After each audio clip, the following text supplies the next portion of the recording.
আজকে আমরা দেখতে পাচ্ছি একটি ওয়ার্ল্ড রেকর্ড হয়ে গেছে। আমরা এখানে এখন আসছি ব্রাহ্মণবাড়িয়া আখাউড়া মোগরা ইউনিয়নের দরুন মুস্তফা কামাল মাঠে। এখানে আমরা দেখতে পাচ্ছি হাজার হাজার দর্শক। সবাই দেখুন কিভাবে ফুটবল খেলা হচ্ছে।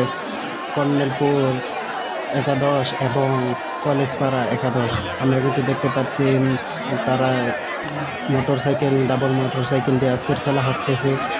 অনেক সুন্দর একটি খেলা আমরা কিন্তু দেখতে পাচ্ছি মাঠের মাঝখানে অনেক দর্শক, মাঠের মাঝে হাজার হাজার দর্শক।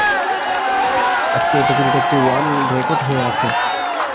এর আগে যখন 2024 সালে এরকম হয়েছিল, 2025 সালে হয়েছিল, তখন আমরা দেখতে পাচ্ছি অনেক দর্শক। কিন্তু এবারও এর আগের থেকে অনেক বেশি দর্শক আমরা দেখতে পারতেছি। এই মাঠে কিন্তু আমরা দেখতে পারতেছি অনেক দূর দূরান্ত থেকে অনেক বড় বড় প্লেয়াররা এসেছে খেলার জন্য। অনেক হাইরিং মেনে নিয়েছে। এখানে কি পরিমাণ দর্শক আপনারা দেখতে পারতেছেন। আসলে এখানে যেহেতু দর্শক হবে এটা কল্পনারও বাইরে ছিল। আমরা কিন্তু অনেক দর্শক দেখতে পারতেছি। সবাই খেলা দেখতেছে, অনেক সুন্দর খেলা উপভোগ করতেছে।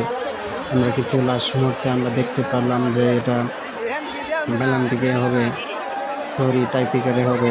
টাইপিকারে গিয়ে কিন্তু আমরা দেখতে পারতেছি কর্নেলপুর এবং কলেজপাড়া যখন খেলা দিতেছে, খেলার মধ্যে আমরা কিন্তু দেখতে পাচ্ছি লাস্ট মুহূর্তে আমাদের খেলা উইনার হয়েছে কলেজপাড়া কিন্তু আমরা দেখতে পাচ্ছি জিতে গেছে।